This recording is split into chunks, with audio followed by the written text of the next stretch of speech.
Assalamualaikum warahmatullahi wabarakatuh. Innal hamdalillah nahmaduhu wa nasta'inuhu wa nastaghfiruh wa na'udzu billahi min shururi anfusina wa sayyiati a'malina. Man yahdihillahu fala mudilla lahu wa man yudlil fala hadiya lahu. Asyhadu an la ilaha illallah wahdahu la syarika lahu wa asyhadu anna Muhammadan abduhu wa rasuluh. Allahumma shalli ala sayyidina Muhammad wa ala alihi wa ashabihi wa man tabi'ahum ila yaumiddin wa tasliman katsiran amma ba'du.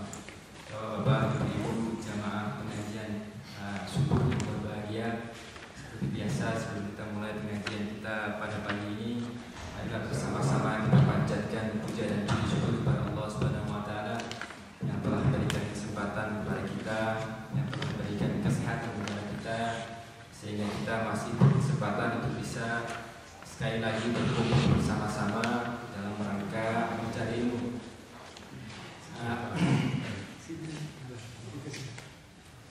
Rasa syukur juga kita sampaikan kepada Allah Subhanahu wa taala karena pada saat ini Ustadz yang kita sayangi, Ustadz Yahya dan juga Ustadz Fahmi ini yang datang dari jauh dan yang akan pergi jauh sudah berada di depan kita. Kita doakan Ustadz Yahya ini akan selalu sehat sehingga masih punya kesempatan walaupun yang sudah tinggal sedikit untuk selalu bisa datang ke surau kita memberikan ilmunya kepada kita. Saya dengar ini Ustaz Yahya sedang deg-degan katanya karena istri beliau insya Allah akan terlebih dengan baby insya Allah ya Ustaz ya 2-3 minggu lagi. Kita doakan semoga Mbak Anis diberikan kemudahan dan kelancaran dalam proses delivery-nya juga. Kemudian juga Ustaz Fahmi ini saya dengar juga baru datang dari Melbourne dan baru pertama kali datang ke surau kita, tapi beliau bilang ini yang pertama dan yang terakhir nih Ustaz. Kayak lagu Pance dong. Kita doakan juga Ustaz Fahmi ini mendapatkan kemudahan dari Allah karena beliau ini minggu depan akan diberangkatkan ke Perth dan minggu lagi ini semoga beliau diberi kesempatan untuk sekali lagi datang ke surau kita untuk bersama-sama dengan kita mencari ilmu di surau ini. Selawat dan salam tak lupa juga kita sanjungkan kepada junjungan kita, manusia yang paling mulia, manusia yang mengenalkan kita kepada Allah Subhanahu wa taala, Rasulullah sallallahu alaihi wasallam, kepada keluarganya, kepada sahabat-sahabatnya, kepada seluruh pengikutnya yang istiqomah yang mengikuti dan melakukan sunnah beliau secara istiqomah sampai akhir zaman insyaallah. Semoga Allah Subhanahu wa taala memasukkan kita di dalamnya. Dan dekat waktu seperti biasanya nanti Ustaz Yahya akan berikan tausiahnya dan setelah itu apabila ada teman-teman yang punya pertanyaan dipersilakan Ustaz Wafani katanya Pak Iya disuruh ngisi sebentar katanya berikan ke Ustaz. Kata Ustaz Fahmi masih juga sering ngisi. Langsung saja langsung aja kami persilakan Ustaz Yahya memberikan tausiahnya. Assalamualaikum warahmatullahi wabarakatuh. Bapak kan itu kalau cuma pengetahuan Kota toleran. Assalamualaikum warahmatullahi taala wabarakatuh. Alhamdulillah nahmaduhu wa nasta'inuhu wa nastaghfiruhu wa na'udzu billahi min shururi anfusina wa sayyiati a'malina. Man yahdihillahu fala mudilla lahu wa man yudlil fala hadiya lahu. Asyhadu an la ilaha illallah wa asyhadu anna Muhammadan 'abduhu wa rasuluh alladzi ballagha ar-risalah wa adda al-amanah wa nasaha al-ummah wa jahada fi sabilihi haqqa jihadih. Ikhwatal iman azakumullah, kita lanjutkan kajian Ibnu Athaillah As-Sakandari dengan Al-Hikamnya. Udah geser kembali ke awal bener. Di mana?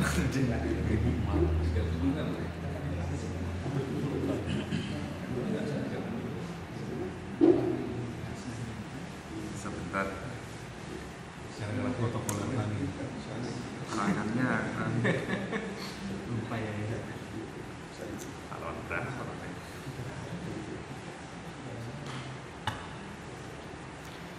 kemarin kita berakhir dengan kesadaran bahwa salah satu hal yang penting untuk dicatat adalah bahwa ilmu harus melahirkan amal soleh. Sementara kalau ilmu hanya berhenti menjadi pengetahuan dan tidak melejitkan menjadi perbaikan amal, maka sesungguhnya dia merupakan kebodohan. Kita masuk ke makalah selanjutnya yang belum ketemu ini.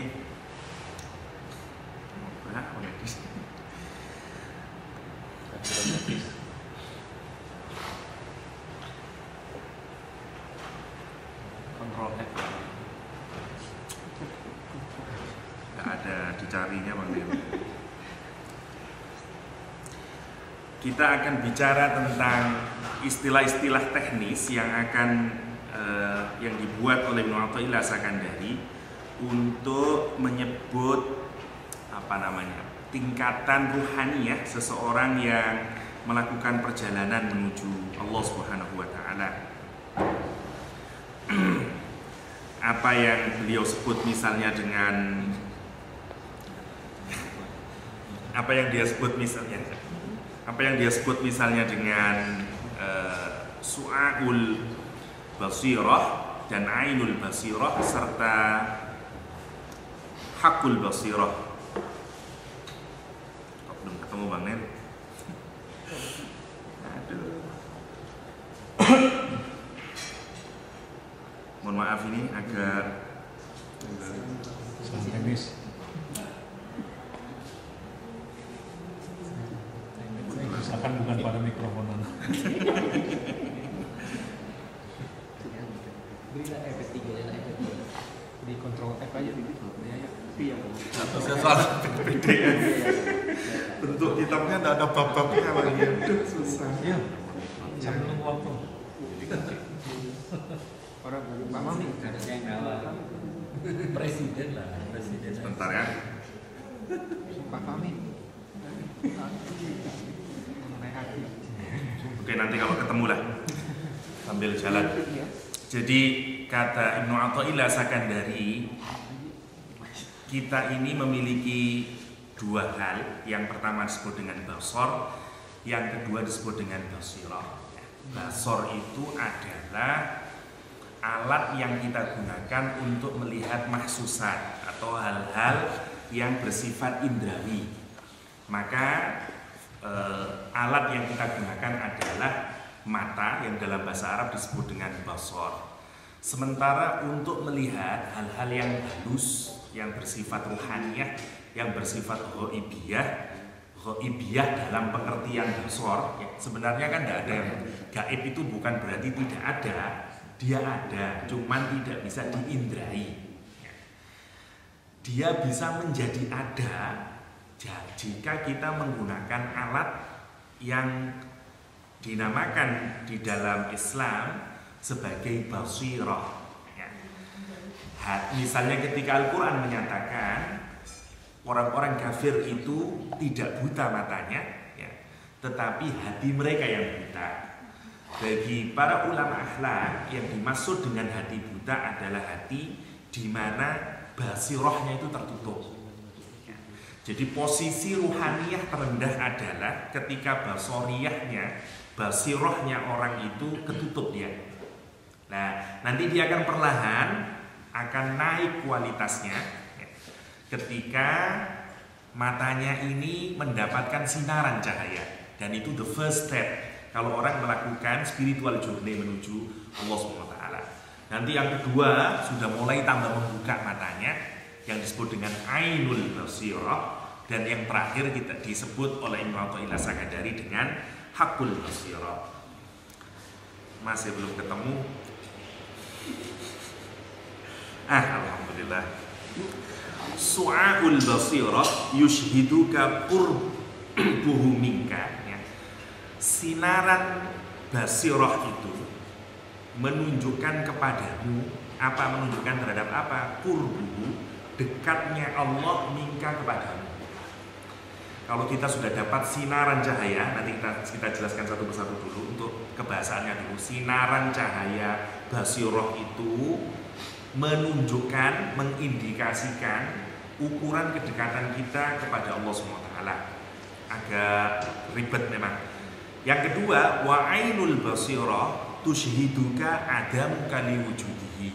Sementara esensi basirah itu atau ainul basirahnya, gimana terjemahkannya enak ya, ainul basirah ya kayak tadi kalau mata itu masih baru kena sinar, dia belum bisa berfungsi secara optimal. Yang ainul basirah ini dia sudah cahaya itu sudah benar masuk ke mata sehingga kita bisa melihat sesuatu. Itu namanya ainul basirah. Kalau ainul basirah kata Ibnu Athaillah Iskandari adalah menunjukkanmu terhadap apa? Ketiadaanmu terhadap wujudnya Allah SWT. Ini memang agak filosofis ya. Nanti kita cairkan satu-satu.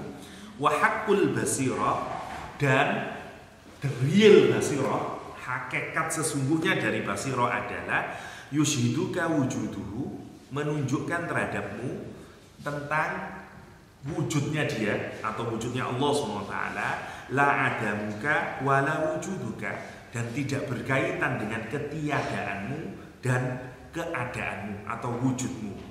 Kana Allahu wala syai' ma'ah wa huwa al'an ala ma alaihi kan. Allah itu sejak dari dulu ya sudah seperti itu dan tidak ada sesuatu yang bersama Allah SWT, dan dia sekarang ini juga seperti dulunya. Maksudnya Allah tidak pernah berubah, tidak bergantung terhadap apapun. Oke, pasti agak bulat ini ya. Kita jelaskan dulu al-basirah dengan basor.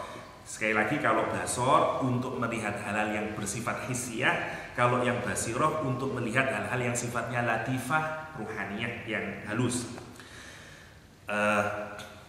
Di sini dibagi, misalnya Ibnu Ajibah membagi dijadikan menjadi 5 pembagian dari basirah itu.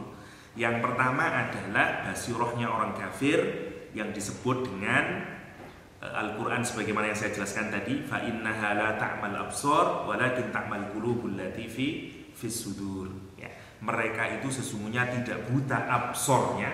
Absor itu jamak dari basor. Basornya tidak buta, walakin ta'mal qulub, akan tapi mereka buta hati. Yang dimana fis sudur, yang ada di dada mereka. Allah menggunakan kata buta untuk hati. Karena itu para ulama menyebut hati itu punya mata, ya, yang disebut dengan basirah. Nah, kalau matanya tertutup dari hati itu, maka dia tidak bisa berfungsi kayak begini. Kita ini bisa melihat sesuatu sebenarnya kan sangat bergantung terhadap cahaya.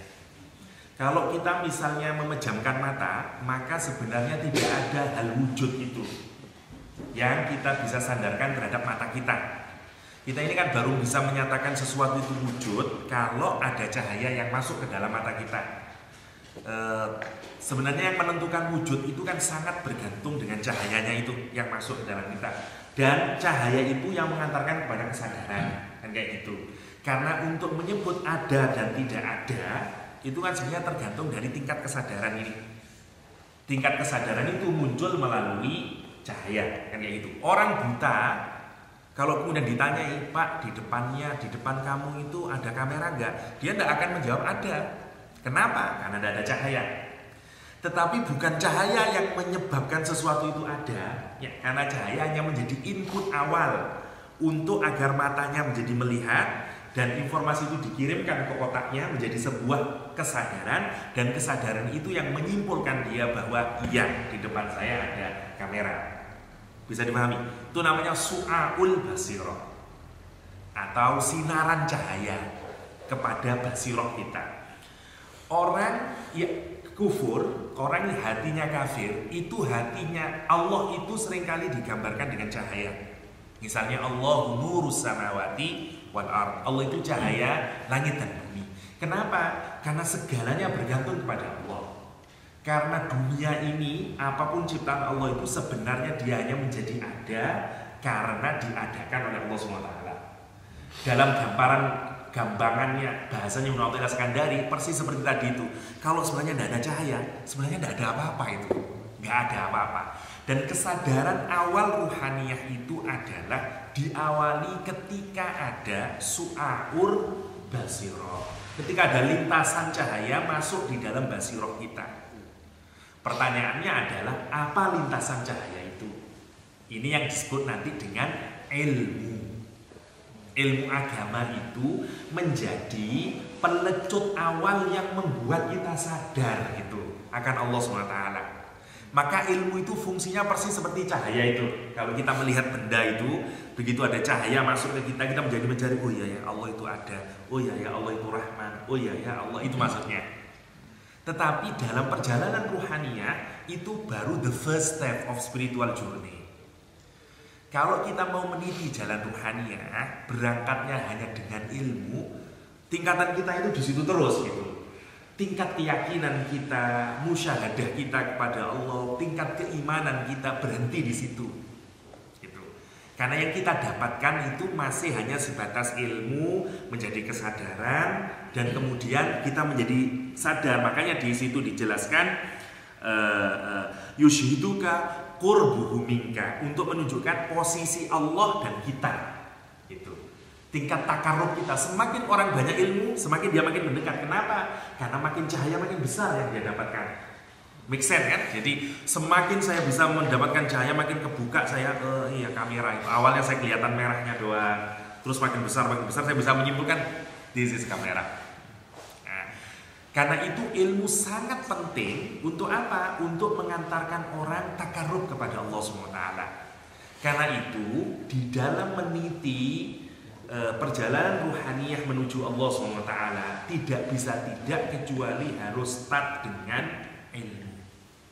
Kenapa? Karena ilmu itu menjadi menjadi syarat awal seperti kilatan cahaya yang masuk ke dalam basirah itu. Jadi tingkat takarrub seseorang sangat ditentukan dengan ilmu. Ya, ini nanti yang sangat banyak. Misalnya kalau Syekh Ramadan Buti menyebut, inilah yang membedakan mengapa Allah misalnya menyatakan adakah sama orang yang berilmu tidak berilmu dan segala macam. Innama yatadzakkaru ulul albab, hanya orang yang ulul albab saja yang bisa mengambil pelajaran itu. Untuk menyadarkan apa? Bahwa ilmu menjadi kilatan cahaya yang awalnya ini kita gelap, tidak tahu apa-apa tentang Allah, nggak bisa mendekati Allah, nggak ngerti apa-apa tentang Allah. Begitu kita belajar Quran, belajar hadis, belajar ilmu agama, itu seperti kilatan cahaya yang membukakan kepekatan hati kita. Orang kufur, orang yang hatinya pekat, ya, fa innaha la ta'mal absar, walakin ta'mal qulubu fis sudur. Hati allati fis sudur, yang karena matanya terbuka. Ini yang disebut oleh Ibnu Athaillah Sakandari sebagai the first level.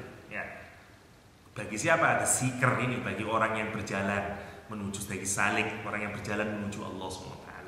Karena itu titian untuk mendapatkan ilmu sangat penting. Sangat penting. Saya jadi teringat ada dua orang alim dulu yang ingin dijadikan menjadi gubernur Basrah oleh Umar bin Abdul Aziz. Ya, Umar bin Abdul Aziz. Di Basrah saat itu hidup dua tabi'in besar yang ilmunya tidak bisa dikalahkan oleh siapapun. Ya, satu bernama Hasan al-Basri. Ya, Hasan al-Basri, ulama yang dari generasi tabi'in yang begitu sangat alim. Ya. Yang kedua, yang jago takwil mimpi, kita yang tahu? Ibnu Sirin. Jadi dua orang ini adalah pakarnya ulama dulu di Basrah. Jadi satu Muhammad bin Sirin, Ibnu Sirin, yang kedua Hasan al-Basri. Hasan al-Basri dan Ibnu Sirin ini memiliki murid, ya, namanya Qasim bin Abdullah. Ya. Qasim bin Abdullah ini di zaman itu orang yang jago masalah hukum dan logikanya begitu sangat kuat. Ada dua orang, satu Iyas bin Muawiyah, yang kedua adalah Qasim bin Muhammad. Karena kecerdasan ini oleh Umar bin Abdul Aziz mau dipilih siapa di antara dua orang ini yang mau dijadikan menjadi gubernur Baghdad. Oh, gubernur Baghdad, Qadhi Baghdad Basrah. Ya, Qadhinya Irak lah kalau sekarang mungkin ya. Ini orang yang paling fakih. Didatangkan dua orang ini. Lihat solehnya orang dulu itu. Dua-duanya orang alim, tapi kan sangat terkenal dulu itu kalau orang sama alim itu sama-sama cepet-cepetan tawadhu gitu, saling merendahkan dirinya sendiri-sendiri. Kalau kita sedikit ilmu kan gitu, saling menonjolkan diri bedanya. Kalau mereka itu saling menjatuhkan dirinya. Begitu disidangkan, siapa ini di antara kalian ini yang lebih alim? Cepet-cepet Ilyas. Tidak ada orang yang lebih alim daripada Qasim Muhammad. Qasim Muhammad bilang nggak ada orang yang lebih tahu alim agama kecuali Qasim Abdullah. Tanggung, nggak bisa selesai nih persoalan. Akhirnya Qasim ini pinter orangnya. Akhirnya kata Iyas bin Muhammad, kata Qasim, maaf, yang muridnya Hasan al-Basri itu Iyas bin Muhammad ya, kebalik saya. Kata Qasim, gini sajalah, kalau pertanyaannya itu diajukan kepada kita ini, siapa yang mau dijadikan qadhi, nggak akan selesai-selesai. Satu, orang dulu itu tahu persis kalau mau mengambil jabatan, apakah jabatan itu mampu dia tanggung dan mengantarkan kepada kebaikan atau enggak, itu ditimbang benar. Nggak ada orang dulu orientasi cari jabatan itu orientasinya duniawi. Karena itu yang di pikiran dia, yang dipikirkan oleh Qasim bin Muhammad, ini bisa mengantarkan saya ke neraka. Karena itu takutnya minta ampun untuk dipilih jadi qadhi. Ini kalau sekarang apa ini ya, jaksa agung kan. Kalau sekarang rebutan orangnya, dulu ini rebutan untuk mengelak. Yang menarik kemudian kata Qasim bin Muhammad, ini masing-masing akan terus siapa yang lebih hebat terus dan segala macamnya. Lebih baik begini saja, di antara kita ini, di kalangan umat Islam, tidak ada orang yang lebih faqih, lebih alim, melebihi Hasan al-Basri dan siapa? Ibnu Sirin rahimahullah ya. Kata dia, kenapa Qasim Muhammad memilih itu? Karena yang tahu Iyas bin Muawiyah hanyalah dua orang ini. Karena Qasim Muhammad tidak pernah berguru kepada Hasan al-Basri dan pada itu. Jadi kalau mau ditanyakan siapa yang lebih alim di antara Qasim dan Iyas, pasti Iyas, Iyas muridnya. Kenapa? Karena dengan pertanyaannya itu dia kepingin dapat agar yang jadi itu Iyas gitu, yang jadi Iyas. Iyas yang ngomong gitu, kembali lagi. Iyas yang ngomong gitu. Setelah itu Qasim udah kehabisan akal. Ya, kan ini udah habis ini. Secara debat kan sudah menang dia. Waduh, Qasim dia mikir gimana caranya saya bisa mengelak ini. Dia bersumpah. Katanya, Wallahil aliyyil azim, kata dia, demi Allah yang maha tinggi dan maha agung, tidak ada orang yang lebih alim dariku melebihi Iyas bin Muawiyah. Ada ceritanya di sini di Suwar min Hayatus Sahabat Tabi'in, diceritakan bagaimana menariknya kata-kata, tapi nanti dicari hilang lagi hikamnya mana udah jadi. Ungkapannya yang menarik adalah, kata dia, demi Allah yang maha tinggi dan maha agung, tidak ada orang yang lebih faqih dibanding diriku ini melebihi jika aku mau dibandingkan dengan Iyas bin Muhammad, maka aku nggak ada apa-apanya, kira-kira kayak gitu. Terus kata dia, kalau omonganku ini keliru, berarti ini aku nggak layak jadi hakim. Berarti kan sumpahku udah keliru. Kata dia. Dan kalau aku benar omonganku ini, maka tidak layak engkau memilih orang yang lebih rendah dari dirimu. Wah, kena sekak sudah, nggak bisa lagi. Itu hebatnya Qasim bin Muhammad. Sehingga akhirnya diputuskanlah Iyas bin Muawiyah menjadi gubernurnya, menjadi qadhinya Basrah pada saat itu. Dua orang alim yang sangat, maksud saya lihat bagaimana tawaduknya di antara mereka ini, yang berbeda sekali. Ini yang bisa untuk ukur, itu yang kelihatan. Semakin alim seseorang, semakin kita lihat derajatnya itu, tingkat tawaduknya, tingkat dan segala macamnya. Jadi bisa jadi ukuran kekerabatannya dengan Allah, takarrubnya kepada Allah.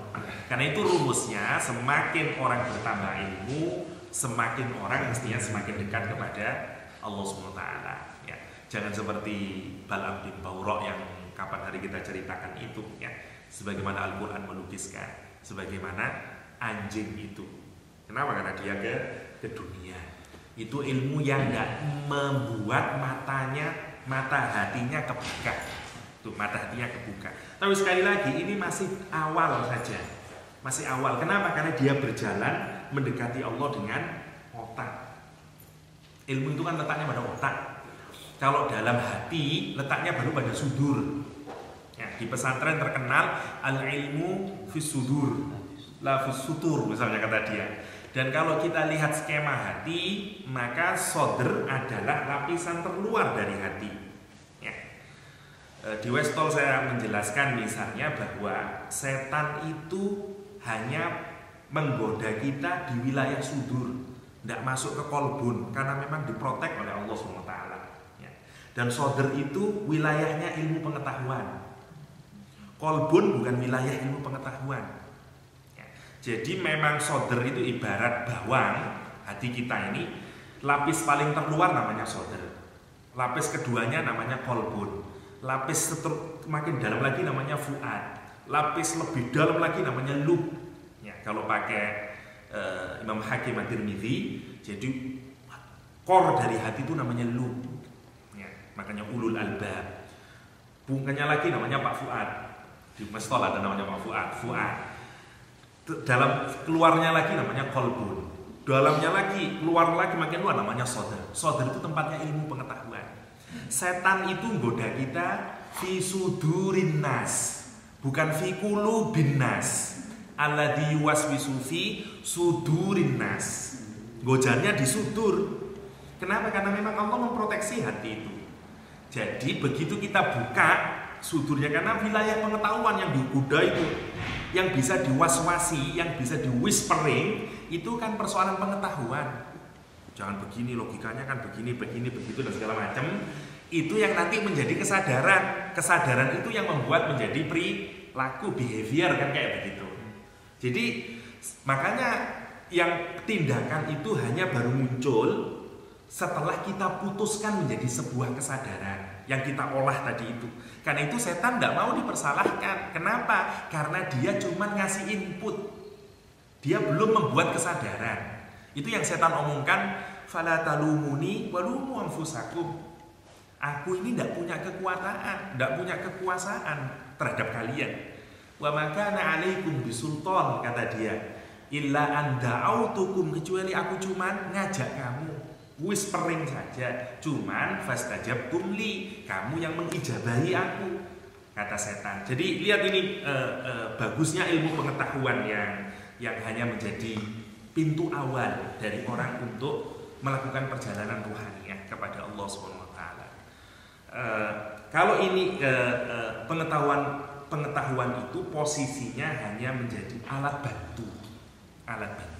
Karena itu tidak ada garansi, misalnya apakah ada orang yang dekat kepada Allah tapi dia tidak banyak ilmunya, ada juga. Karena ilmu itu hanya step awal, ya, step awal. Ya. Ini yang menarik. Tapi sekali lagi, kalau dilihat jenjangnya memang su'aul basirah itu, atau kalau dalam bahasa yang lebih gampang untuk kita pahami adalah ilmu yang kita pelajari itu hanya mampu mengkaribkan kita dengan Allah. Allah itu cuma jadi karib kita, tapi tidak pernah jadi kekasih, teman dekat. Ibaratnya itu cuma jadi TTM, ya, jadi TTM, teman tapi mesra saja, gitu.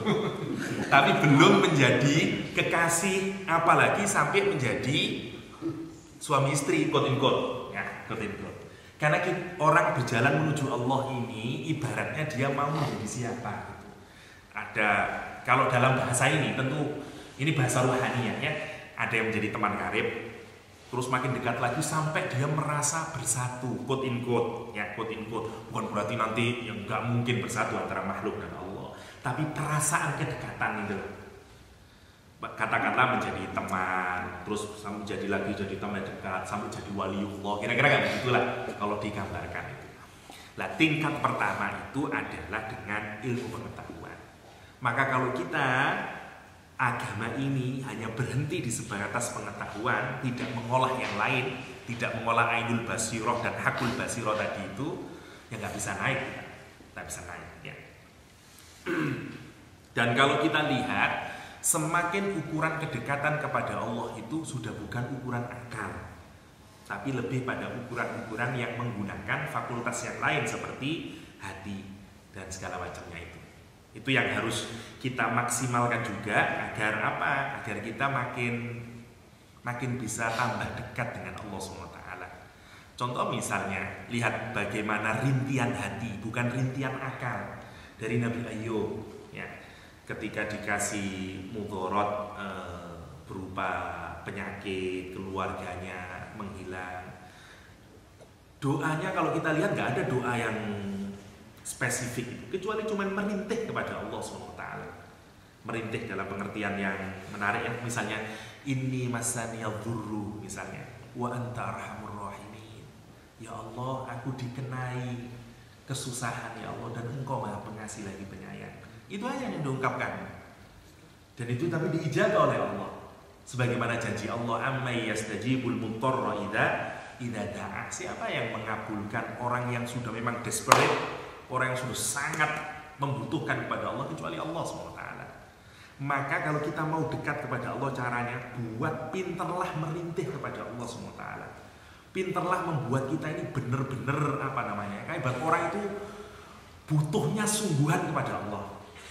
Itu tidak mudah, bener nggak mudah. Kita ini merasa benar-benar butuh Allah, ngerengek bener ke Allah, sungguh-sungguh merintih di hadapan Allah. Itu something difficult. Kadang-kadang itu kita butuh sesuatu yang sangat besar untuk benar-benar merasa butuh Allah SWT. Apalagi semakin kita diberi kenikmatan, kebutuhan kita kepada Allah itu makin tipis. Kalau tidak percaya, semakin kita ini nikmat, ya uang makin banyak, segala macam sukses, itu doanya kayaknya agak tidak terlalu khusyuk. Karena apa namanya ini, perasaan butuhnya makin kecil, seakan-akan. Nah, ini yang harus dikoreksi di dalam hati ya. Karena ukuran kedekatan sama Allah itu adalah semakin kita hina di hadapan Allah, semakin kita tadarruk, semakin peluangnya makin dekat dengan Allah SWT. Ini yang menarik. Lihat misalnya, tidak ada posisi paling dicintai oleh Allah dalam seluruh sholat itu melebihi posisi sujud. Kenapa? Karena itulah posisi terhina yang bisa dilakukan oleh seorang manusia. Tidak ada yang lebih hormat dari bagian tubuh kita melebihi wajah kita. Dan akal lagi, itu tempatnya akal lagi. Kita tanahkan itu dan tidak kita berikan pada siapapun kecuali karena kita mau menghamba kepada Allah SWT. Dan itu posisi terbaik. Posisi terbaik. Apalagi kalau kita lihat doa-doa yang diajarkan Rasul pada waktu sujud ya. Ada banyak sekali sebenarnya doa yang Rasul diucapkan waktu sujud yang ini mestinya juga menjadi bagian dari kajian kita. Jadi sesekali itu kalau sholat itu tidak hanya bacaan itu doang gitu, sehingga ada apa namanya ya, ada doa yang barulah, asalkan ada dasarnya, ada hadisnya dan segala macam. Kadang-kadang itu penting ya.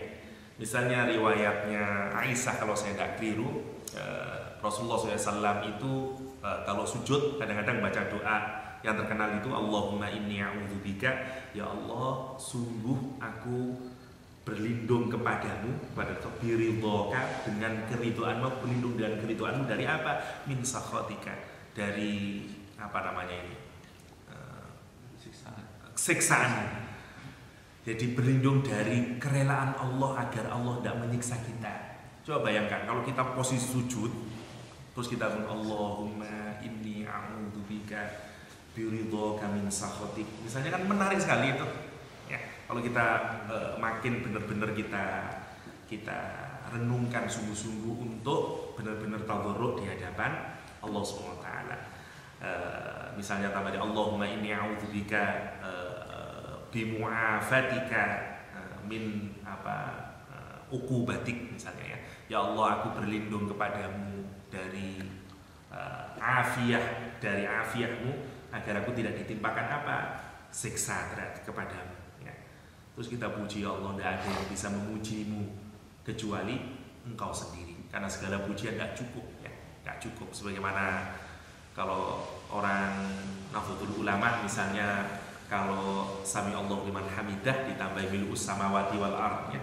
Karena kita menyangka pujian Allah itu, cara memuji kayak apapun Allah itu maupun seluas langit dan tidak cukup kita memuji Allah SWT ya. Tidak cukup memuji Allah SWT. Nah, ini semuanya bukan bahasa akal, bukan bahasa akal. Karena itu alat selanjutnya untuk makin mendekat kepada Allah SWT sebenarnya sudah bukan urusan akal yang harus kita bawa, tapi urusan hati, urusan hati. Ya. Kita lanjutkan. Yang kedua, pembagian dari basirah, kalau Ibnu Ajibah menyebut adalah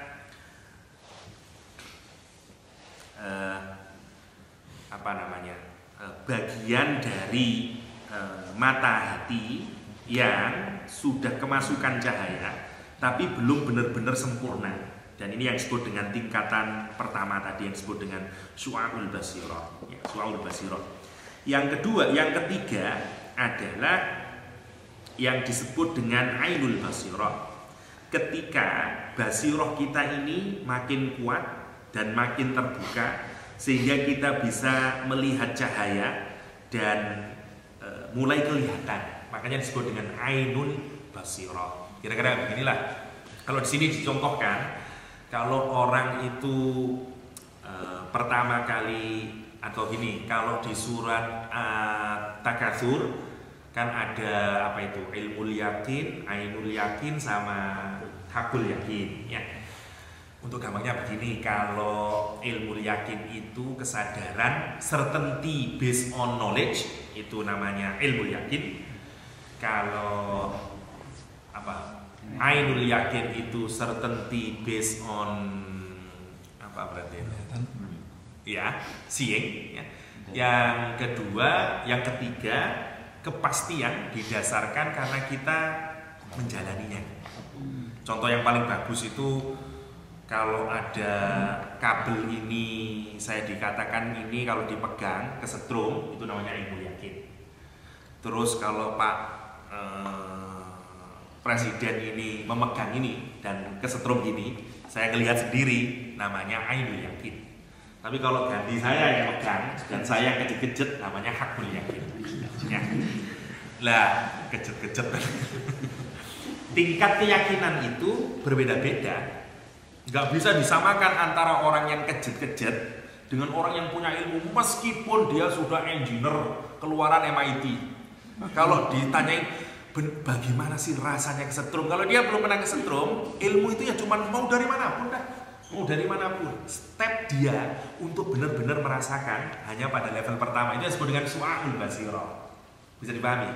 Jadi makanya orang itu bisa merasakan quote-unquote Allah SWT, merasa dekat kepada Allah. Itu berbeda antara orang yang hakul yakin dengan orang yang ilmul yakin tadi.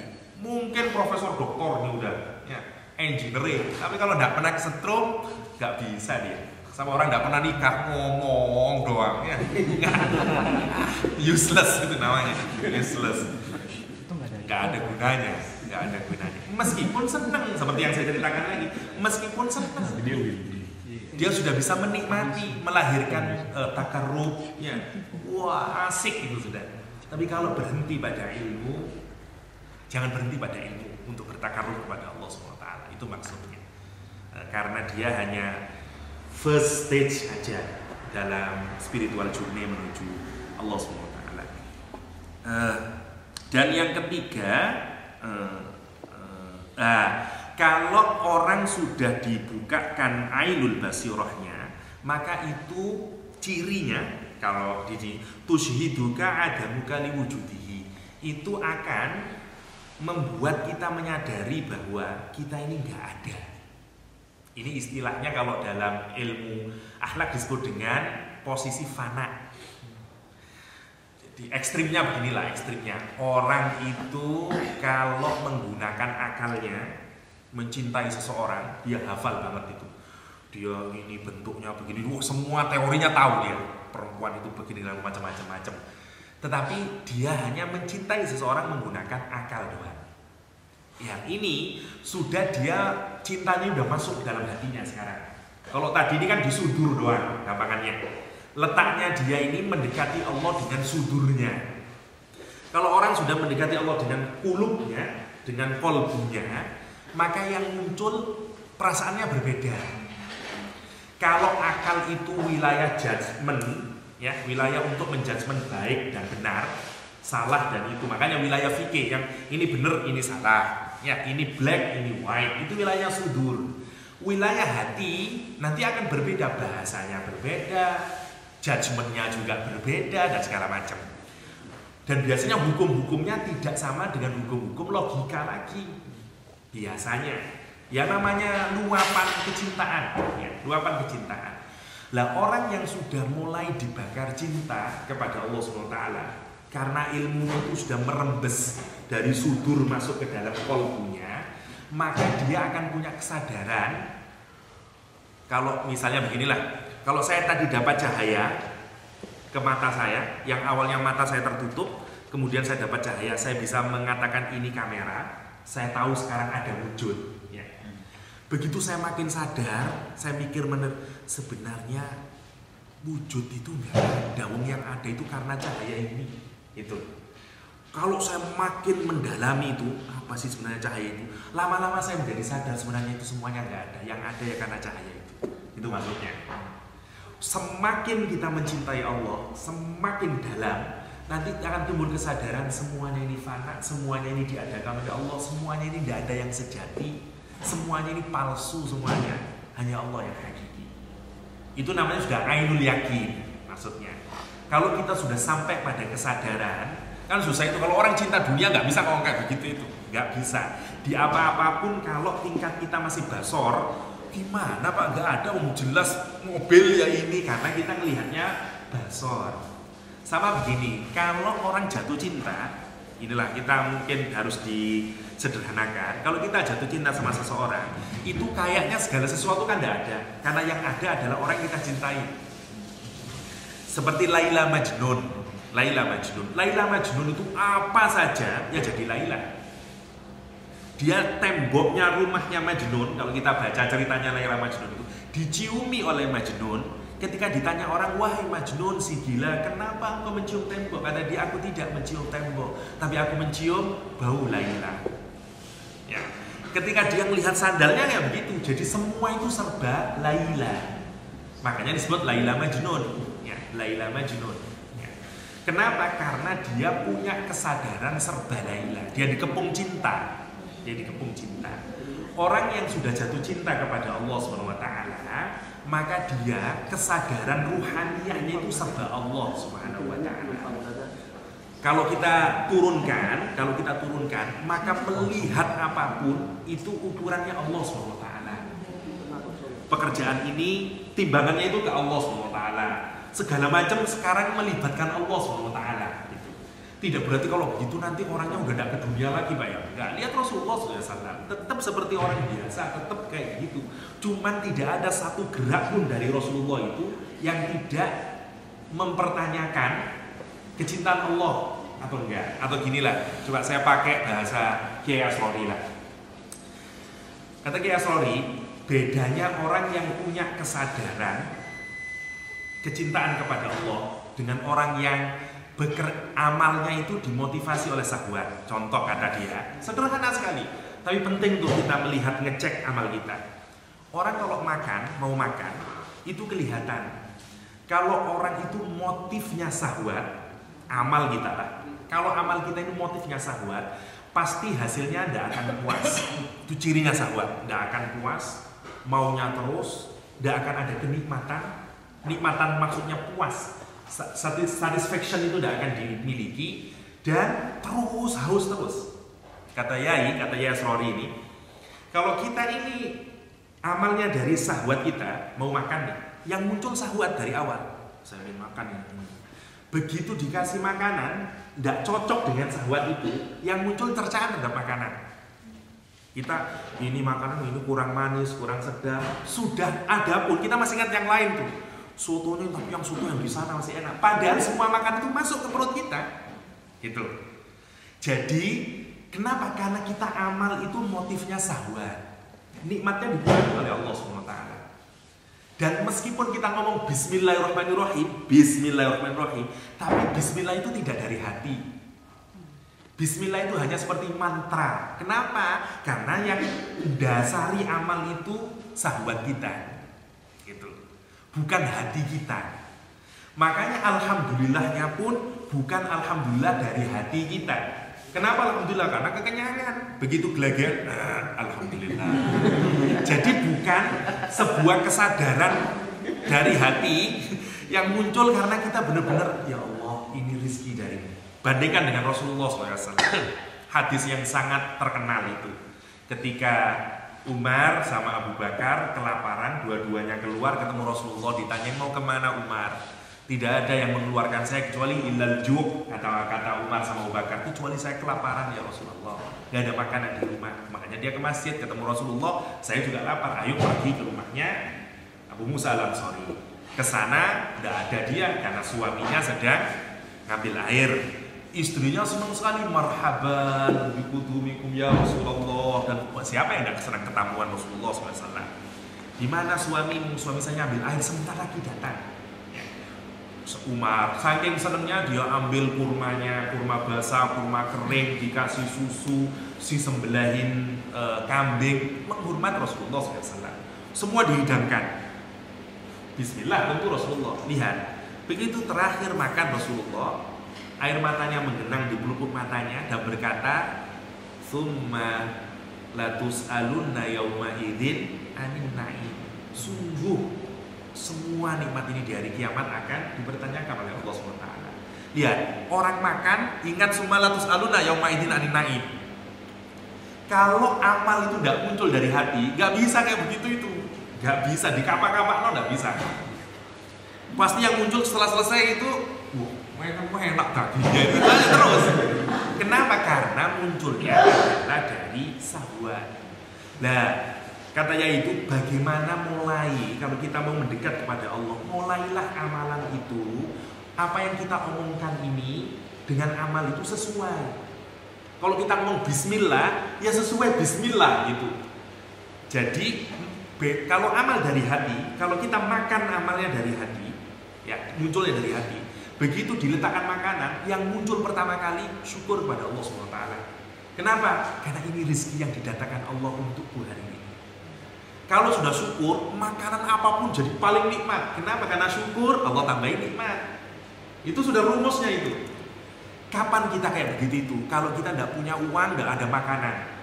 Begitu ada orang ngasih makanan, tidak ada lebih nikmat makanan pada saat itu. Kenapa? Karena kita syukur awalnya. Dan syukur itu dari hati. Itu kan tingkatan kita untuk makanan aja lah. Jadi lihatlah bagaimana orang yang beramal dengan hati dan beramal melalui syahwat. Beda banget. Sama mungkin dengan pernikahan ya. Dan itu yang harus kita renungkan. Kalau kita melatih diri kita untuk sungguh-sungguh, semua amal itu untuk Allah SWT. Padahal kita dilatih itu kuludhi balin, semua amal yang baik tidak diawali dengan bismillah. Maksudnya tidak involving Allah in our activity. Bahwa tidak lasting dia. Kenapa? Karena ya kayak begitu itu. Maka begitu kita kenyang, alhamdulillahnya itu benar-benar syukur pada Allah. Alhamdulillahirabbil alamin. Bisa nangis itu alhamdulillahnya. Makan nikmat tapi alhamdulillahnya bisa nangis. Subhanallah. Bedanya amal yang muncul dari hati. Bedanya amal dari hati. Bagaimana lagi kalau sholat munculnya dari hati? Coba. Makan aja nikmat kayak gitu. Sekarang pertanyaan saya, kalau kita sholat startnya dari hati, subhanallah itu pasti nikmatnya segala macamnya. Ya, Sayyidina Ali kalau wudhu saja sudah gemeter dia. Ketika ditanya kenapa ya Imam, karena aku mau menghadap Allah SWT. Kita sudah Allahu Akbar, Allahu Akbar. Karena amalnya tidak dari hati, tidak dari hati.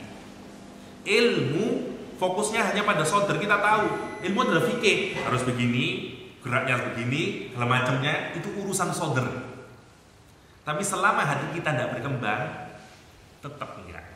Kenapa? Karena kita diselimpung terlalu banyak yang merasa ada itu loh. Nah kalau kita sudah ainul basirah, maka semuanya menjadi tidak ada.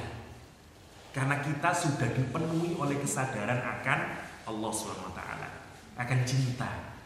Tidak berarti tidak ada, tetap ada semuanya. Itu bedanya nanti pada semua aktivitas kita mengingat Allah SWT. Itu susah dan harus kita latih terus. Bagaimana kayak orang-orang dulu yang sederhana tapi amalnya itu muncul dari hati. Makanya kalaupun jualan, orang-orang dulu kan aneh-aneh jualan itu. Tidak semata-mata nyari uang, jualan itu memang Allah menyuruh saya kayak begini mungkin. Jadi ya Allah, jualan itu indah. Kan orang-orang dulu, ingatlah kita cerita-cerita bapak-bapak kita, kenapa dia amal dengan hati. Itu start yang kalau kita bisa kayak begitu, naik itu kita ini. Tingkat takarrub kita kepada Allah langsung naik itu ke second stage itu yang disebut dengan ainul basirah. Dan itu harus kita latih itu. Sesekali kan kita kadang sholat karena hati itu, sesekali. Ya, sesekali. Milih mana ini yang cocok A atau sama B, ya. Jadi khusyuk bener itu. Ya, jadi khusyuk ya. Misalnya saya cuman bayangkan bagaimana orang yang kalau dalam istilah disebut dengan orang yang fana, orang yang sudah tenggelam ya, dalam lautan cinta kepada Allah SWT. Indah itu hidupnya. Indah itu hidupnya. Nggak ada satu apa namanya ya, bagian dari hidupnya itu yang tidak indah, Ada cerita di kalangan mazhab Hambali misalnya, Ibnu Qayyim al-Jauziyah itu muridnya Ibnu Taimiyah pernah bermimpi gurunya ketika akan meninggal dunia ini. Ibnu Qayyim mimpi Ibnu Taimiyah ditanyain, wahai Syekh, wahai guruku, bagaimana Allah meletakkan posisimu karena udah meninggal. Kata Ibnu Taimiyah dalam mimpi itu, sesungguhnya Allah telah meletakkan posisiku lebih dari yang aku bayangkan, bahkan mengalahkan orang-orang yang terkenal. Karena kayak begitulah. Terus ditanyakan, aku bagaimana wahai Syekh? Sementara aku bagaimana? Kata Ibnu Qayyim. Kata Ibnu Taimiyah di dalam mimpi itu jawabannya, kamu posisinya sama dengan Ibnu Khuzaimah, kata dia gitu. Ya, salah seorang tokoh juga dalam ilmu hadis. Ya, usaha yang kayak begini-begini ini bagian dari ainul basirah. Bagian dari ainul basirah. Ya, ini semuanya sekali lagi bukan urusan mata fisik, tapi urusan mata hati. Matur nuwun Mas. Urusan mata hati. Ya. Yang ketiga kita skip saja. Yang ketiga wahakul basirah. Nah ini tingkat yang paling tertinggi ini. Sehakikatnya basirah. Kalau basirah kita ini sudah benar-benar fungsi secara maksimal, ya. Kalau tadi cuma dapat kilatan cahaya, terus sedikit melek, udah mulai sadar bener. Ini benar-benar sudah berfungsi, sudah basirahnya itu. Hati kita ini sudah benar-benar 100% ini bagus jalannya. Ya. Maka ini yang disebut dengan kesadaran bakok. Apa? Kesadaran kita sudah tidak lagi memikirkan saya ada atau saya tidak ada. Sudah. Karena semuanya serba Allah SWT. Emang agak filosofis ya jelaskannya ini, bahasanya susah, tapi gampangannya fokus sentralnya sudah Allah SWT dan bukan mikirin saya ada atau tidak ada. Sederhanakannya begini, kalau saya punya cat, kemudian saya cat itu dinding, ya, saya bikin tulisan di dinding itu A, B, C dengan tulisan, dengan cat warna merah misalnya ya. Kalau orang yang pertama kali dapat kilatan cahaya, maka yang awalnya tembok itu tidak kelihatan apa-apa sama dia, begitu dapat kelihatan cahaya dia lihat, oh itu A, B, C, warnanya merah. Bener, dan itu ada. Gitu. Dia udah mulai kelihatan nih. Nah, kalau dia merhatikan terus lebih dalam lagi, dia pikir-pikir lagi, sebenarnya tidak ada itu A itu. Ya. Kalau kita makin dalam lagi sebenarnya tidak ada A itu. Yang ada itu sebenarnya yang merahnya itu. Kalau tidak ada merahnya, tidak ada A itu. Kan ada kayak begitu kemudian. Kalau kita perhatikan terus itu, warna A merah itu, kalau merahnya saya buang, ya A-nya tidak ada. Kan gitu. Awalnya kita menyangka ada A itu. Gitu. Tapi begitu catnya kita hilangkan, ya nggak ada A-nya. Ya kira-kira kayak begitu. Semakin orang makin itu, ternyata tidak ada lagi. Yang ada itu Allah SWT. Ya, itu memang agak bulatnya ini semua karena spiritual. Bahasa hati itu selalu susah untuk kita lukiskan. Gimana orang bayangkan siapa yang bisa mendefinisikan cinta secara baik? Kan susah, baru cinta itu. Karena dia bahasa hati. Bahasa hati itu tidak untuk ditulis sebenarnya memang, untuk dirasakan. Nah tapi kan untuk kepentingan teoritis harus ditulis, makanya ya juga bulat juga nulisnya, karena itu susah memang. Dan kita harus nyadari kalau bahasa hati ya harus kita dekati dengan bahasa hati, karena ada sebagian kelompok dalam Islam yang bahasa hati didekati dengan bahasa sudur tadi itu, ya tidak temu. Itu Anda mengkultuskan Nabi Muhammad kok disebut cahaya di atas cahaya. Oh ini cinta gimana? Yang nggak bisa diukur, nggak bisa. Ini kan kultus. Jadi kalau bahasanya itu bahasa cinta, ya harus kita letakkan pada bahasa cinta. Jangan diletakkan pada bahasa logika. Wong saya sama istri saya aja, istriku, cintaku kepadamu melaut misalnya. Kalau nggak percaya bukalah dadaku. Ya bukan berarti dibuka beneran. Namanya bahasa cinta. Namanya bahasa cinta. Kira-kira kayak begitu. Sama dengan dan hakikat dari peristiwa spiritual jauh lebih dahsyat dari apa yang dilukiskan. Ya, apa yang dilukiskan. Sampai kan kadang orang bahasa menjadi keluh kayak gitu untuk melukiskannya. Karena kenikmatan spiritual itu tidak bisa dilukiskan dengan bahasa. Karena bahasa itu punya ikatannya sendiri yang tidak bisa mengungkapkan semua perasaan. Lah orang pada tingkatan paling terakhir ketika kesadarannya sudah serba Allah SWT, dia sudah mulai menyadari bahwa sebenarnya itu yang benar-benar hakikat ada itu dalam hidup ini adalah Allah SWT yang menjadi orientasi dalam kehidupan itu, maka dia akan merasakan kedekatan yang paling dekat kepada Allah SWT. Untuk kita sederhanakan agar bisa aplikatif bagi kehidupan kita adalah mulai hari ini itu yang penting bagi kesadaran kita adalah satu, bahwa cara untuk mendekat kepada Allah Subhanahu wa taala itu bisa dilakukan dengan dua jalan. Yang pertama dengan ilmu yang itu memaksimalkan otak kita, dan ilmu itu adalah step awal agar kita bisa menyadari kalau orang yang tertidur itu tidak tahu apa-apa harus disembuhkan dengan ilmu dulu terus dan seterusnya. Tapi kemudian kalau kita sudah punya ilmu, amalkanlah ilmu itu tidak hanya dengan akal, tapi dengan keseluruhan hati kita, dengan rasa ikhlas, dengan ketawaduan dan segala macam. Kalau kita bisa konsisten kayak begitu, insya Allah posisi kita makin naik terus menjadi makin dekat kepada Allah SWT, makin takarrub kepada Allah SWT. Itu yang mungkin pesan yang bisa aplikatif ya. Jadikan geserlah sekarang ini kesadaran kita untuk melibatkan Allah benar-benar dalam setiap tindakan.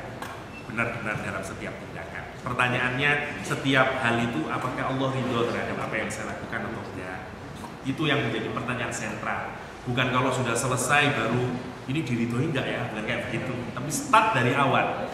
Karena kita ingin beramal tidak dengan syahwat, tapi beramal dengan hati. Sehingga amal kita itu dituntun oleh hati kita. Kenapa? Hidup terlalu singkat.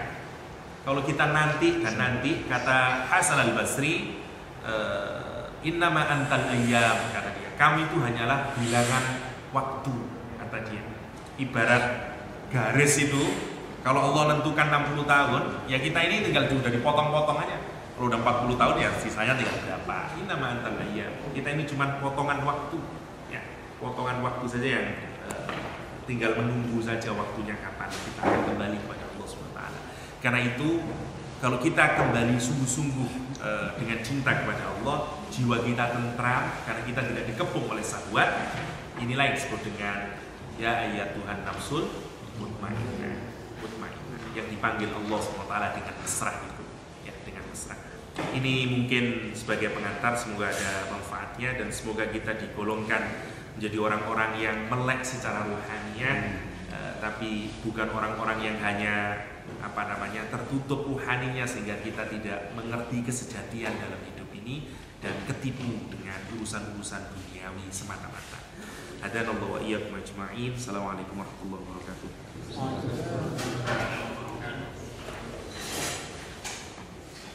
Ya, terima kasih Ustaz. Mungkin langsung aja kalau dari teman-teman ada yang ingin bertanya mengenai materi tadi yang dibahas oleh Ustaz Yahya. Mungkin dari ibu dulu kalau misalnya ada yang ingin bertanya.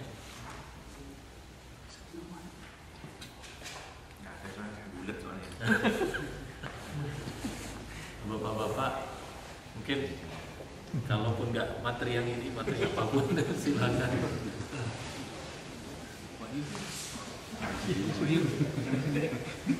Iya, Lukman. Lukman. Kayak ini kayaknya kan mengkaji kitab Al-Hikam itu melihat beberapa tujuan-tujuan ya dan kita bagaimana cara mencapai tahap ma'rifah atau qarib kepada Allah Subhanahu wa taala. Mungkin ada kayak 3 tips kilap buat bagaimana setidaknya beberapa step awal untuk Setidaknya boleh minta kayak 3 tips nggak bagaimana cara mulai melangkah ke arah kanan. ke arah apa ya? like bagaimana cara membangun kayak kedekatan kepada Allah Subhanahu wa taala. Iya. Bismillahirrahmanirrahim. Apa yang dikaji oleh dirumuskan oleh Ibnu Athaillah ini memang satu kalimat yang ringkas padat ya, yang nanti bisa dirumuskan dalam penjelasan yang lebih gampang, bisa lebih panjang ya. Tapi gampangannya Ibnu Athaillah itu ingin mengajarkan kita step awal untuk orang bisa takarub kepada Allah adalah dengan ilmu. Jadi ini yang sangat menarik ya, karena nggak bisa orang mengenal Allah kecuali harus diawali dengan ilmu. Ilmu itu apa? Ya Quran, ya hadis, ya ilmu syariah itu. Yang kita harus tahu itu, karena itu pakem awal untuk orang berangkat. Ibarat orang itu ini kan bensinnya dulu kalau orang mau berjalan, dan itu harus startnya dari sana. Kalau itu sudah punya, maka kita harus ngelibatin yang lain-lain yang sudah mulai menggunakan tidak hanya urusan keilmuan. Jadi start awal itu Lukman, kalau mau gampang, yang membuat kita untuk makin takarub kepada Allah itu paling awal adalah ilmu. Kan itu bentuk kesadaran. Kalau sudah punya kesadaran, harus ditranslate menjadi amal. Amal itu melibatkan seluruh anggota kita ini, jawareh kita. Lah, tapi jangan berhenti di situ. Karena kalau kita di situ, kita hanya cuman tahu posisi kita dengan Allah saja, tidak bisa mendekat lagi. Karena yang kita gunakan cuman akal dan physical kita yang kita gunakan. Kalau kita mau makin masuk lagi, pakai yang lain lagi dari diri kita itu, yaitu hati. Kalau sudah hati, tentu yang lain trik-triknya yang lain. Misalnya di situ sudah mulai masuk sabar, tawakal, ikhlas, itu semuanya pekerjaan hati itu, bukan lagi pekerjaan akal dan pekerjaan fisik. Nanti imbasnya pada fisik. Jadi ini yang mulai dibesarkan. Itu mulai di bagaimana benar-benar semua akal menjadi ikhlas. Kalau kita teorikan yang lebih sederhana ya, yang lebih sederhana. Jadi dimulai kalau dulu itu mikirnya sholat hanya semata-mata benar secara fikih ya. Tapi tidak perlu serius mikirin benar saya khusyuk atau enggak, tidak terlalu penting. Ya, itu sekarang udah mulai dirubah gitu. Jadi fokus utamanya itu saya benar-benar khusyuk kepada Allah. Jadi malu kalau cuma sholatnya kayak begitu. Ya.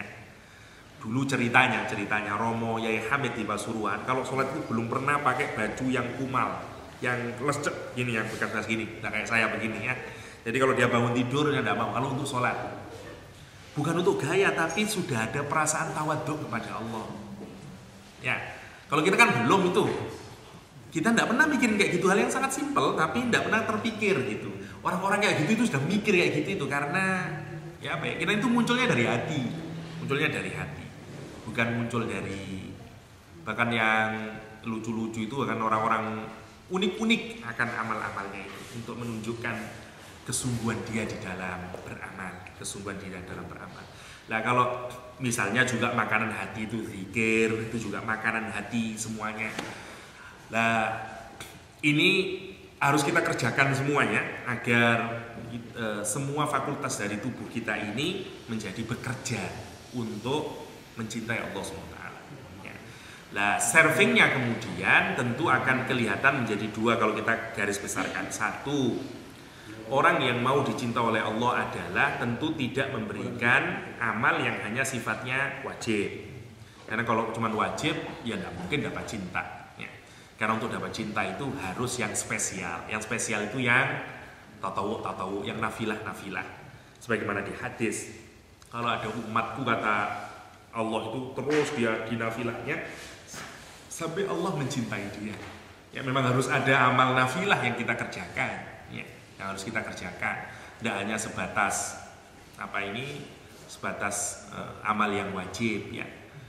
Untuk orang semacam Rasulullah SAW yang sudah hebatnya kayak demikian itu, lihat apa yang dilakukan. Sholat tahajud wajib bagi Rasulullah. Ini semuanya untuk bangun, ya bayangkan. Semestinya kalau kita mau benar-benar, ya saya harus berubah lah. Harus ada kesadaran untuk kayak gitu. Ada cerita di kalangan tabi'in, saya lupa namanya, yang menarik lagi, dia memimpin satu kafilah, satu rombongan tentara. Begitu di malam hari, salah satu muridnya ini mau ngecek kenapa dia terkenal sebagai wali sih, orang yang sangat dekat kepada Allah SWT. Apa sih amalnya? Dia lihat malam itu tidur ya, nggak kelihatan. Begitu menjelang sepertiga dia keluar tanpa orang ketahui, dia masuk ke hutan. Masuk hutan dia mulai sholat, kata dia. Di Suwar bin Hayat Tabi'in diceritakan, aku melihat wajahnya itu seperti purnama, kata dia. Dan hutan yang menakutkan itu menjadi seperti taman yang enak menurut dia itu. Dia lihat aja, begitu lagi sholat ada harimau, dan dia ketakutan, dia naik ke pohon itu, dia memperhatikan bagaimana dengan si singa ini, dan terus sholat, waktu rukuk dia udah mikir pasti ini akan diterkam oleh singa, dan sampai assalamualaikum, singanya pergi, dan setelah itu pulang lagi. Lah, semua orang-orang yang meniti jalan untuk makin mendekat kepada Allah SWT, semua memiliki amalan-amalan nafilah yang mengagumkan, Yang paling penting dari paling esensial, saya sekali lagi tidak berarti bahwa amal zahir tidak penting. Udah selesai maksudnya ya. Kalau kita sudah ngomong amal hati, artinya mesti amal fisikal itu sudah harus dilakukan. Tapi kalau kita sudah rutin melakukan amal yang zahir, mulailah membangun amal batin yang baik. Ya. Saya senang dengan ceritanya Zawawi yang berkali-kali saya ceritakan itu. Contoh orang yang beramal dengan hati, ya. Orang Madura itu yang saya senang itu. Ada bukunya Zawawi itu. Tadi ada orang Madura perempuan. Dia ini setiap dia dagang ke pasar, kalau zuhur dia pulang. Sebelum habis zuhur, dia ngambilin semua daun yang ada di depan masjid itu. Dia ambilin, dibersihin sampai selesai tiap hari. Pengurus masjid kasihan, ini cerita nyata oleh Zawawi Imron. Kata pengurus masjid, kasihan ibu tua itu udah kerja ke pasar ya, dan ngambilin daun-daun itu. Terus kata dia, udahlah sekarang pengurus masjid pakai tukang kebersihan. Jadi sebelum itu udah bersih. Nangis si ibu ini. Begitu habis sholat zuhur dia nangis, kenapa sekarang udah tidak ada daun yang jatuh. Dia protes kepada sang kiai, kenapa kok tidak ada. Ibunya, kenapa, bukan jadi enak meringankan itu. Kata dia, sungguh itulah insya Allah amal yang bisa saya lakukan, kata dia. Terus kenapa Kak Yai, kata ibu itu, saya mau mengungkapin keinginan saya, cuman tolong jangan ceritakan kepada siapapun saja, kecuali kalau sudah meninggal nggak apa-apa ceritakan. Kata dia, saya ini tidak punya amal soleh. Saya kepingin ada jenis amal soleh yang mungkin dicatat Allah sebagai amal yang baik. Jadi setiap saya ngambil daun itu, saya baca sholawat kepada Nabi. Semoga saya dikelompokkan menjadi umatnya Nabi Muhammad. Itu amal yang muncul dari hati. Sederhana mungkin, tapi Allah melihat itu amal dari contoh. Bedanya amal hati dan tidak. Kenapa seorang pelacur yang mengasihkan air kepada anjing bisa dibebaskan dari neraka? Persoalannya jangan dilihat dengan amal zahirnya. Semua orang bisa ngasih air kepada anjingnya itu, tapi kesadaran ruhani berbeda. Itu yang Allah lihat. Mungkin saat itu yang muncul di hati sang pelacur itu, begitu dia melihat itu, ya Allah, hinanya diriku, ya Allah, muncul rasa taubatnya, rasa desperate-nya kepada Allah. Sungguh-sungguh dia turun sendiri, ya, ngambil sepatunya, dimasukkan itu, dan itu berubah itu. Seandainya mungkin dia bisa hidup terus, mungkin dia menjadi orang-orang soleh. Karena amal hati itu hanya Allah yang tahu. Jadi persoalannya tidak sesederhana. Kita ini kan melihatnya dengan basor. Jadi kemudian berarti masuk surga itu sebenarnya enteng Pak, wong cuman begitu bisa masuk surga. Persoalannya itu motif di belakangnya itu loh yang berat. Yang semua orang enggak beda itu. Beda sekali. Dan Allah itu la yanzuru ila ajsamikum, enggak melihat amal zahir kita. Ya, lagi yang zuru ila qulubikum, yang dilihat itu hatinya yang dilihat oleh Allah. Nilainya itu dari hati, skor kita itu. Sama sholat subuhnya 2 rakaat, tapi yang dilihat hatimu ke sana 70 lah kamu misalnya. Yang ini ya begitu caranya. Jadi kenapa? Karena amal zahir itu sangat tergantung dari tingkat kekuatan orang, tingkat ujian, segala macam. Nah misalnya kalau orang memang punya anak 10 orang misalnya, dia harus bekerja mati-matian, tentu dia tidak bisa sholat tahajud lama-lama, iya kan? Kalau nanti syarat menjadi wali harus, misalnya syarat orang menjadi kekasih Allah harus sholat tahajud, katakanlah 1000 rakaat katakanlah. Ya gimana kalau kita punya 10 orang anak? Makanya ukuran kecintaan itu tidak semata-mata dengan amal fisik, tapi dengan amal batin ini yang susah. Nah, tapi amal batin itu dipompa melalui amal fisik. Itu tidak bisa dilepaskan satu sama lain. Ya, nanti jangan yang penting kan amal batinnya Ustaz. Ya, kalau kita ini ikhlas, ya tidak bisa begitu. Tidak mungkin itu, tidak mungkin. Ya, tidak mungkin.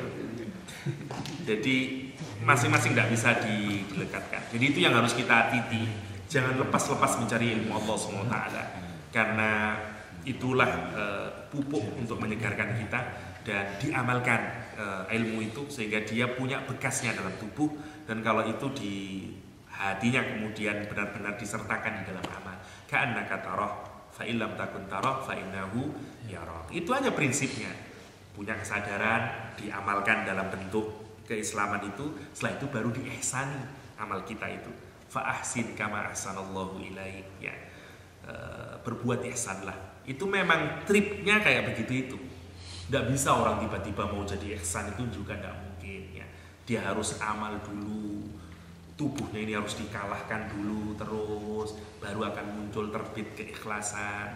Kalau sudah kayak begitu, nanti akan mandi istilahnya orang Jawa itu. Kalau orang sudah seia sekata mulutnya dengan hatinya, itu cespleng tuh. Mujabud doa jaminan. Udah percaya kalau ada orang yang hatinya dengan amalnya itu gandeng, orang itu mujabud doa. Karena Allah mendengar dia. Nah, untuk yang kayak begitu itu susahnya minta ampun. Susahnya minta ampun yang harus terus kita perjuangkan itu. Dari yang kecil-kecil dulu kalau tidak bisa. Ya seperti tadi itu, makan, terus segala macam, sholat kita, terus. Kalau kita kayak begitu, naik sendiri nanti derajatnya. Kalau enggak, bisa kelihatan itu khusyuk kita enggak ada. Jadi itu yang harus menjadi pertanyaan kita. Kalau kita sudah enggak ada khusyuknya, enggak ada itu-itunya, itu pertanda basiroh kita mati. Cek lagi. Meskipun sudah selamat secara fikih, tapi secara ini, aduh, ini berat ini, tumpul ini. Itu kayak gitu, dipompa lagi, punya kesadaran lagi. Ya, itu yang insya Allah akan pelan-pelan membuat kita makin berkualitas ibadahnya kepada Allah SWT. Ya, kira-kira gitu. Ya, ada lagi yang mau bertanya? Makanannya belum siap ini jadi. Ayo, silakan. Ada waktu Ustaz. Assalamualaikum warahmatullahi wabarakatuh. Saya di pertengahan Ustaz tadi, Ustaz menyebutkan bahwa semakin banyak kita diberikan kemudahan dan nikmat dari Allah SWT, kecenderungan kita bahwa kita itu cenderung untuk tidak membutuhkan Allah. Sedangkan pada saat kita diberikan kesusahan oleh Allah SWT, kecenderungan kita untuk membutuhkan Allah itu lebih besar. Nah, itu kelihatannya real life problem itu Ustaz ya. Nah, mungkin yang perlu saya tanyakan bagaimana kita harus memposisikan diri kita, tips-tipsnya supaya kita ini akan selalu bisa merasa membutuhkan Allah, baik dalam keadaan kita diberi nikmat maupun pada saat kita diberi cobaan. Terima kasih. Assalamualaikum. Ini berat ya. Sekali lagi, jadi kalau rumusnya amal itu ditentukan oleh kesadaran, Maka yang pertama harus menjadi, yang terus menjadi ingatan kita itu kesadaran yang harus dibangun dulu, ya, bahwa rizki sekali lagi dari Allah SWT. Kita ini seringkali lupa itu, meskipun rizkinya dari Allah SWT, tapi kan kayak rizki itu dari kita, ya. Itu udah ya, sesuatu yang reguler itu pasti kehilangan makna esensinya hampir. Contoh, siapa yang antara ayat Al-Quran yang kayaknya kurang kuat pengaruhnya ke hati kan paling qul huwallahu ahad, qul a'udzu binnas, qul falaq. Kenapa? Karena terlalu sering, ya. Kayaknya ndak hebat artinya, tapi begitu dapat misalnya Ali Imran surat berapa, hebat ini ya. Ini kalau qul ahad gitu aja apa ya menarik, karena sudah terlalu biasa, dan kemudian terjadi pendangkalan. Jadi pendangkalan. Ya, sama dengan harta itu. Karena ada usaha, apalagi ada usaha di sana. Bener-bener kan, yang kelihatan bener kita ini seperti beraktivitas itu kan pada rezeki sebenarnya. Sehingga kesadaran Tuhannya tentu makin kecil. Karena kita kelihatan tuh keringatan, apalagi yang cleaner ya. Gimana dari Allah, saya sendiri Pak bangun jam 3, gini misalnya, jelas-jelas berkeringat, kok dari Allah gitu. Jadi memang di situ ada usaha kita. Semakin kita ada usaha di dalam satu pekerjaan, maka attachment terhadap diri makin kuat. Itu udah rumus. Semakin kita light, itu kita semakin lihat bedanya. Sama-sama rezeki ini. Kalau rezeki karena pekerjaan, kita nyebut ini usaha. Kalau orang ngasih hadiah, ini rezeki. Loh bedanya kan? Padahal sama-sama rezekinya. Cuma bedanya. Tapi kalau ada bos tiba-tiba ngasih diskon, alhamdulillah dapat rezeki. Nah, kalau gaji bukan rezeki. Kok bisa begitu kalau kita renungkan? Kenapa? Karena effort kita ini tidak besar. Semakin effort kita besar, semakin kita menyangka yang ngasih bukan Allah SWT. Dan itu kan simple, tapi itu masuk ke sini seperti kilatan cahaya itu tadi itu. Membangun kesadaran di sini, membangun kesadaran. Padahal dari Allah itu, Allah yang Ar-Razzaq, aku yang ngasih, kata Allah SWT itu. Karena itu orang disuruh sedekah berat. Kenapa? Karena menarik dari diri. Kita di-detach, something yang attach disuruh di-detach oleh Allah, kan berat itu. Berat, beda dengan orang dapat bonus, lebih mudah ngasih. Mudah, kenapa? Karena juga dapatkannya mudah. Kita yakin dari Allah, kamu kan dapat rezeki, bagi-bagi dong. Gampang itu ngasihkannya. Jadi satu, ngelatih kesadaran terus menerus bahwa kenikmatan, rezeki, kemudahan dari Allah itu tidak mudah. Karena itu kata Rasul, 2 hal yang orang sering ketipu, kemudahan dan kesehatan. Karena ini rumus umumnya ya. Ada orang Nabi Sulaiman kaya juga jadi Nabiullah ya. Nabi Daud punya kerajaan juga Nabiullah. Makanya kalau Syekh As-Sadzili misalnya merekomendasi, kalau kita ini tidak bisa jadi orang miskin yang sabar, ya kan ada itu orang yang miskin tapi keduniaan, ya. Jadi dia sebenarnya cinta dunia, tapi tidak punya uang aja. Sebenarnya di pikiran dia ini yang tetap ada dunia gitu. Kan ada yang kayak begitu itu banyak, orang Indonesia itu banyak itu. Jadi miskin tapi sebenarnya dia hubud dunia sebenarnya. Apa artinya? Kan kalau dia dapat sesuatu, itu seperti ada kisahnya Nabi Musa alaihissalam, ya, Nabi Isa, ya. Begitu disuruh oleh santrinya untuk menghidupkan orang mati, dia pilih kuburan tua, dia tangitkan. Ucapan yang keluar dari orang itu adalah keledai, mana keledaiku? Where is my donkey? Ya. Di bukunya Syekh Muzafir Ozak, Cinta adalah anggur, ini ya, punyanya Syekh Muzafir Ozak. Kata dia gitu, ada cerita dari Nabi Isa. Ketika ditanya kenapa, karena dia ini dulu orang miskin, satu-satunya harta yang dia punyai adalah keledai, dan kecintaannya terhadap keledai, itu sampai ke hati. Sehingga kan orang itu akan dibangkitkan dengan apa yang dicintainya. Kalau kecintaannya kita keledai, ya mana keledai saya? Kalau kecintaannya Nabi Muhammad, ya Nabi Muhammad. Ada seorang penceramah yang menurut saya ini tidak ada orang berpikir kayak gitu. Kata dia, kalau kamu masuk surga, apa yang kamu inginkan? Coba kalau kita tanyakan, kalau kita masuk surga, apa yang kita inginkan? Pasti semua orang mikirnya, saya akan, wah sama bidadari pak. Saya, macam-macam itu yang kita pikirkan. Ada orang, jawabnya itu antik. Kata dia, hari pertama saya akan mengundang Abu Bakar ke rumah saya. Saya akan belajar panah dengan dia, kata dia. Hari kedua saya akan mengundang Umar kepada dia. Saya akan belajar adil dari Umar. Terus hari terakhir, saya ingin mengundang Rasulullah ke rumah saya. Saya ingin belajar kesejatian hidup. Wah, ini kan menarik ini. Gak ada orang mikir kayak gitu. Padahal itu justru mungkin itu paling nikmatnya itu. Kita ini kan, lihat, basor kita ini sangat besar. Sampai dunia sudah di akhirat pun masih mikirnya itu aja ya. Bidadari, makanan. Itu aja terus. Padahal dari sejak di sini kita sudah tahu kenikmatan itu semakin substansial, semakin tidak material. Ya, lebih enak mana dicintai istri sama makanannya istri. Ya tentu dicintai istri. Cinta tidak material. Dikagumi orang sama dikasih makanan sama orang, dikagumi orang.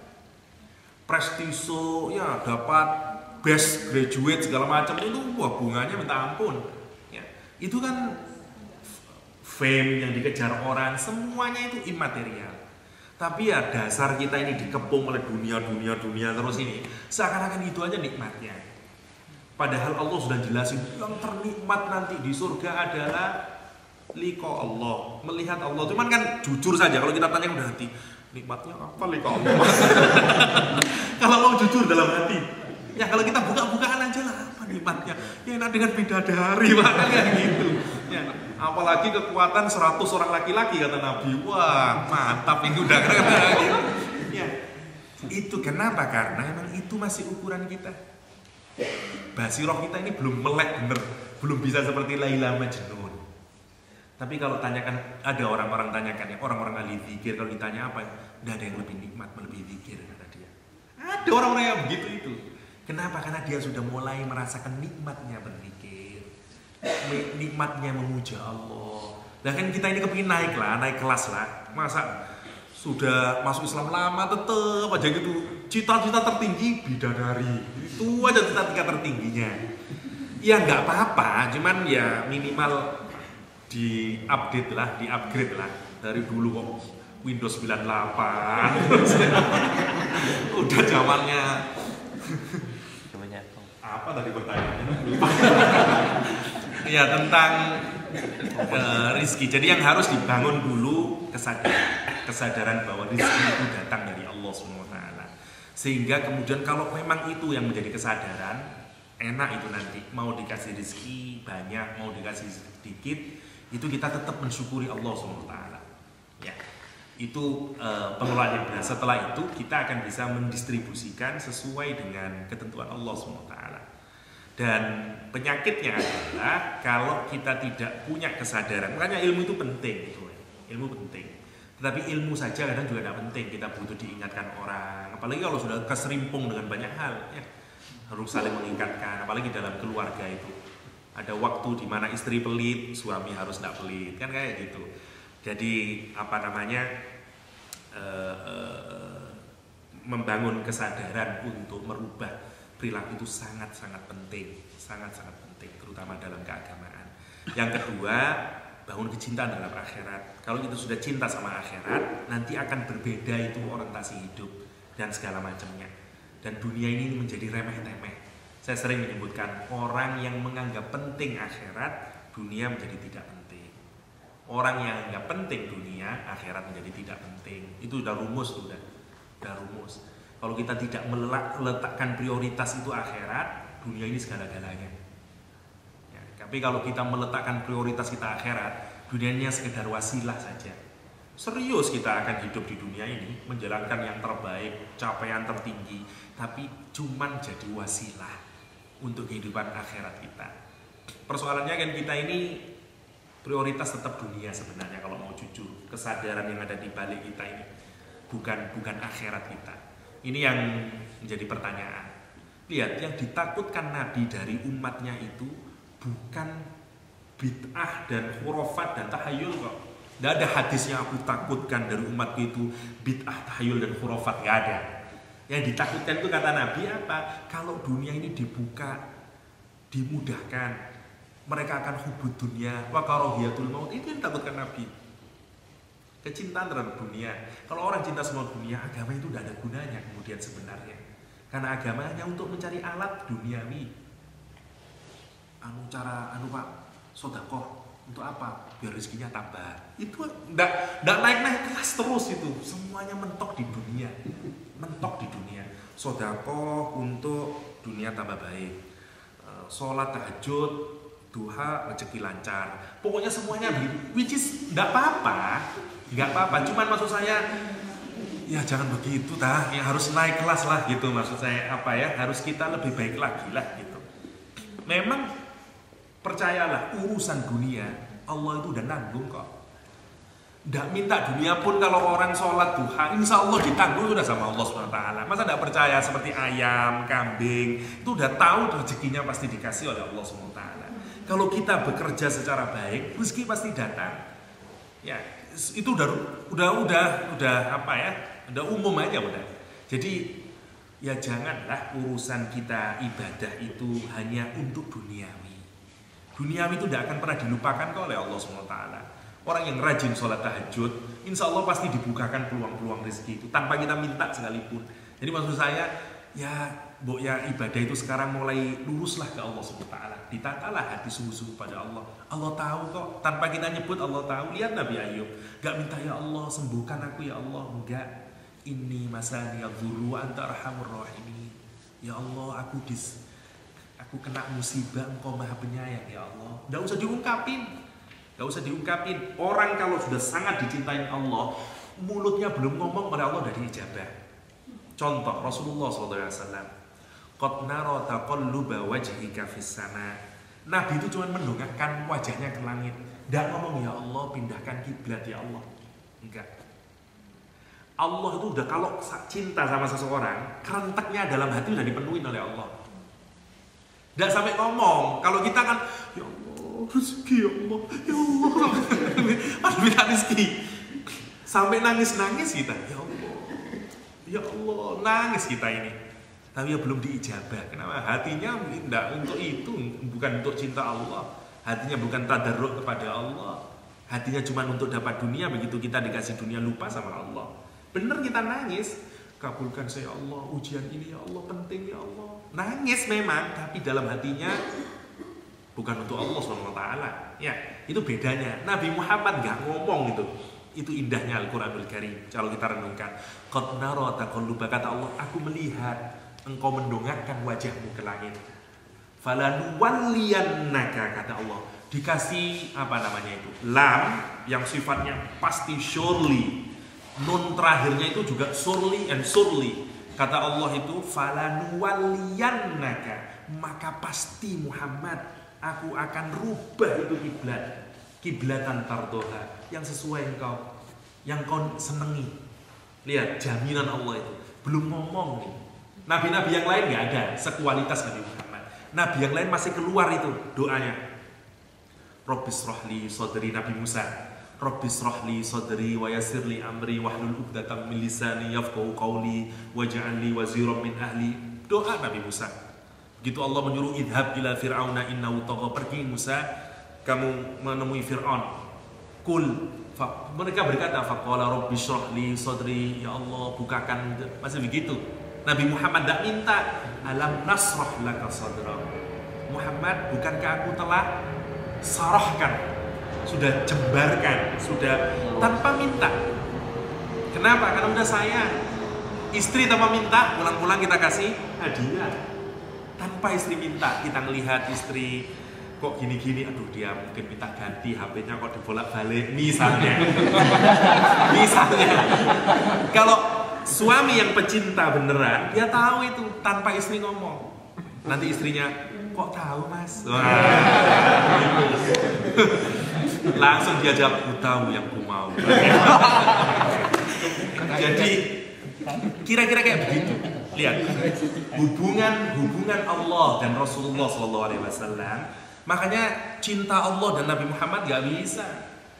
Gak ada yang nandingin cintanya itu. Bayangin gak ngomong aja kayak, wah Ibarat kalau boleh dilambangkan kayak suami istri lah gampangannya, saking dekatnya sampai tidak ngomong aja udah dipenuhi ya. Baru dongakan itu, itu Rasulullah SAW. Rasulullah, tapi tetap Rasulullah merintih, Rasulullah ngamal seperti biasanya ya, seperti kewajaran, darahnya mengucur, dilemparin orang dan segala macamnya itu, meskipun Rasul sangat dicintai Allah SWT ya. Ini yang ya kita ini minimal mencicipi lah, jadi orang meskipun kalaupun tidak dicintai dianggap sajalah, ya kamu ini hambaku, itu sudah seneng kita ini. Allah nganggap kita hambanya itu udah subhanallah kebahagiaannya ini. Kita ingin benar-benar hidup ini dianggap kita ini beribadah kepada Allah, sungguh-sungguh menjadi budaknya Allah SWT. Itu loh maunya, tidak hanya fisik kita tapi keseluruhan diri kita ini, ruhani kita, hati kita, ini yang penting. Yang penting benar-benar kita surrender. Kalau kita kayak begitu, itulah muslim. Ketika kita benar-benar submit and totally surrender to Allah SWT. Dan which is very very tough dan sungguh susah. Tapi bukan berarti tidak mungkin, karena bisa kita usahakan sepanjang kita sungguh-sungguh. Mulailah dari yang kecil, terus bangun keyakinan itu yang paling penting. Dan kondisi nikmat memang seringkali menyusahkan dibanding kondisi susah. Karena itu kondisi kenikmatan mestinya harus ditambah itu kebaikannya agar kita